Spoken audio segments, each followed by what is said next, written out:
Windshield time. Cruising from Atlanta, Georgia, back home, trying to make the trip, and had a good couple weeks on the road, and actually spent last week at TTPOA doing the Texas Tactical Police Officer Association. Taught out there, taught a couple classes for fighting from concealment. Good couple classes, and then short pit stop in Florida, and then up into Atlanta for the NRA annual meetings. Good show there. But there was a guy that stopped by the annual meetings when he caught me in the hallway and said, "Hey, I would kind of wish you start doing windshield time again." So oh, okay. I guess I didn't think that anybody. I just did it. Just kind of thought it was, I guess it started out as somebody saying, "Hey, why don't you do something like that?" So this guy kind of kicked me in the shin and said, "Hey, you should do that again. Just throw some stuff up there, gives me something to watch, gives me something to think about." So I'm going to do that, and you know who you are. So thanks for stopping me. A couple of things I guess we'll talk about is priorities and preferences. Priorities. So we'll skip back to last week. TTPOA, I'm out teaching a couple of classes for the cops out there, and they were eager to learn, which is always good. I still have an issue with agencies who train you through the academy, get you out on the street, you do a couple years, several years, working from a duty rig, and then all of a sudden you get promoted or you get slotted into CID, and you're a detective, or you're doing something else, and it's now you're hey, cover up your gun, conceal it, and then go to work, and there's no training for it. So it's I'm glad that there's agencies that are now starting to realize that can be a deficiency in the training, and hopefully it doesn't end up in some sort of lawsuit like failing to train for low light or failing to train for CPR or first aid or something. But it's I digress. The point I wanted to make was priorities and preferences. So the preference aspect comes into, in my class, it's no secret that I'm not a fan of a certain holster manufacturer that has a retention device that's actuated by the trigger finger to get the pistol out of the holster. And I don't like them in the classes. I generally don't want them in the class. But if an agency issues that particular holster and a cop shows up in it, then that's his duty rig. I prefer that he would train out of whatever he's carrying the gun in. Open enrollment, you kind of have a choice. Agencies not so much, although we could have went and bought a different holster.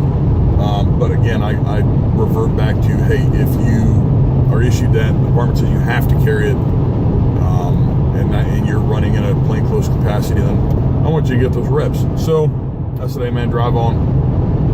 But in a sidebar conversation, I said, hey, these are the things I want you to be aware of, and I want you to watch for.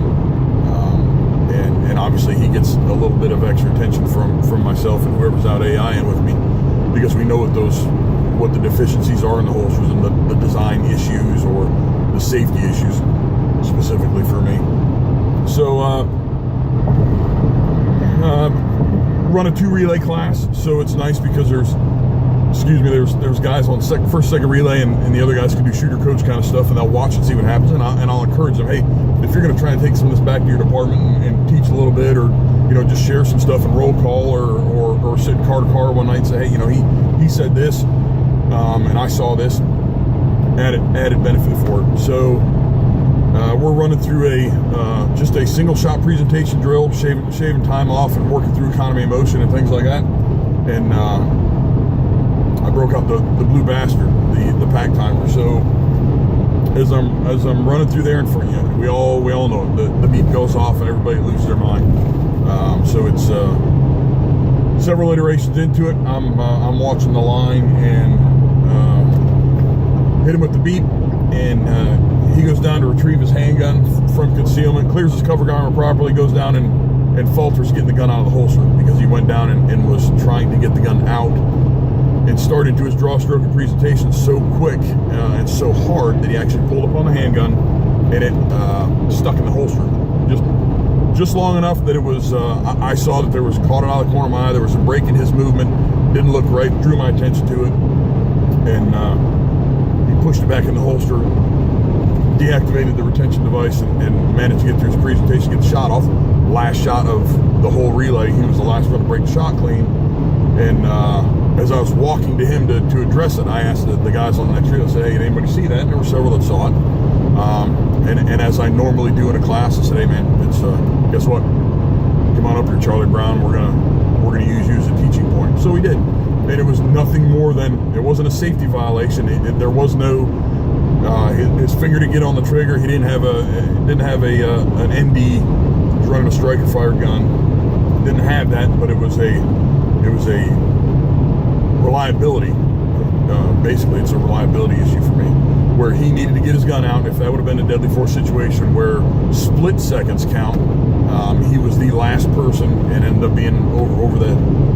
He was well into the 2-second mark by the time he got it out and worked through it. But that's a preference thing for me. I wouldn't, and it turned into a preference thing for him. Long story short, he asked, he's like, hey, well, what do I do? And I said, he's allowed to carry something else, so that's what we did. We hooked him up with a different holster, and he was a convert and he was run a strong side. He now runs a Raven concealment Phantom holster, which is what he had during that class. Like, yeah, I need to change up. I got to do something different.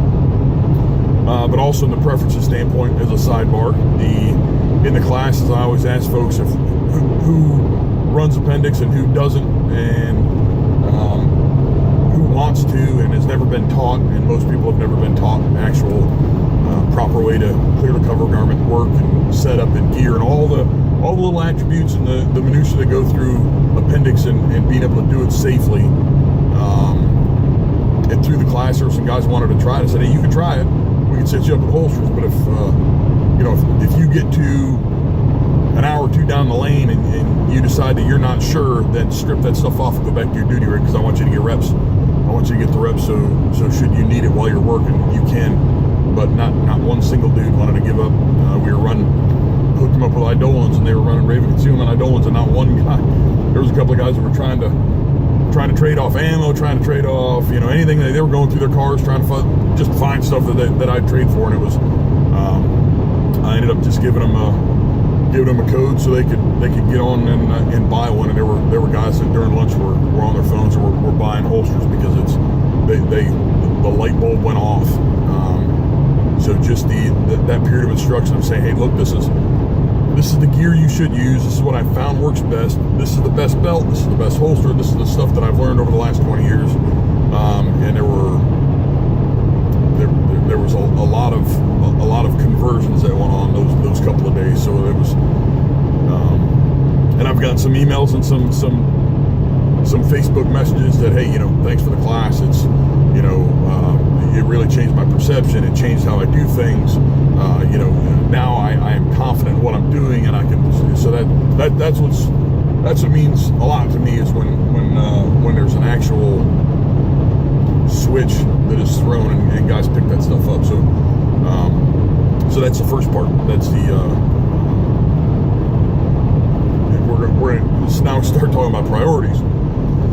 Fast forward to the NRA annual meetings, and a guy stops me in the hallway or in one of the main aisleways. We start talking about stuff. He's like, hey, I got a question for you. Can you help me out with this? Or I read your article in recoil concealment, where we want to do this. So we get into this conversation, and he's running a VP9. He's got a rigger kind of style belt, or Cobra buckle kind of belt buckle. Not a bad belt. I don't remember the manufacturer. He's a VP9 guy running a VP9, and we start talking about different stuff, and he's flipping through his phone. It turns up he's a Class 3 dealer, and he's flipping through, looking at all his SOT stuff. And as he's flipping through, we were talking about different guns. He flips past his pictures of him cruising on Friday or Saturday night with a couple of buddies on his Harley. He's got a relatively new Street Glide, all decked out, nice looking scooter. We talked about that for a little bit. So then we go back to his, when we started talking about his gear, rather. So what are you running? I like a VP9. Cool. Got no issue with the VP9. Hey, this is my belt. Okay. Yeah, that's fine. Nobody sees it. He was running untucked, basically a closed front cover garment, polo shirt, and in his holster, he said the name. I don't remember what it was, but it was something I'd never heard of, and it was just the way it was constructed was. I had kind of concerns. I said, hey man, have you ever had an issue with this, or what's going on with that? And when I asked him where he got it from or what company it was, he's like, I bought it at the local gun show the day I bought my gun. I needed a holster, like we all do. We buy a gun, we need a holster. So he ran around and spent $600 on a gun. So he found a holster. I think he said he spent $24.99 or $25.99 somewhere in there for the holster. Priorities. I said, hey, well, you got a tuner on your Street Glide? He's like, yeah, went through all that, and I said, if you delayed buying that Screaming Eagle air cleaner, you could have bought a good holster. Then your gun would be taken care of. It'd be secure. You wouldn't have any questions of durability and reliability. Just spend a little more money on that kind of stuff. And he's like, well, what do you mean? I said, it's your priorities. I had priority issues when I was a cop and buying stuff. I bought a Dan Wesson V-Bob. It was an awesome little 1911, fit great in my hand. And after I dropped $1,000 on the gun, I ended up wandering around and I bought a $30 holster, which was because I just bought a new gun and I wanted to go shoot it. Well, I got to have something to put it in, so I went and bought the cheapest holster I could find because I had a little bit of money left or a little bit of buyer's remorse. So I could have bought two G17s and not worry about the V-Bob. But I said, just think about your priorities for a little bit. If you'd have spent, instead of that $30, you throw another $60 on top of there, you could have got a holster that's going to last you the rest of your life. And this thing's going to be janky, and you're going to start losing stuff. And he kind of scratched his head and looked at me, and we talked a little bit more. Because okay, I guess it kind of makes sense. So it's just think about priorities. So preferences and priorities. There's just kind of little things that go off and bother me sometimes in the back of my head as I'm driving down the road. So I guess I'll jump on windshield time, and maybe it'll help somebody out there, and you know who you are, and stop me on the way there. I guess I'll start doing windshield time again. If there's one guy out there that says that there was good information and helped him out, then I'm doing nothing else other than trying not to get stopped by troopers. So I'll try and throw some out there, but think about it. Preferences and priorities. What you prefer may not exactly be what is best for you and your priorities. Skip going to $6 for a week and you save $50 for a holster, and you can go out there. So it's think about what you're doing, but stay safe out there. Train smart, train often. Victory first.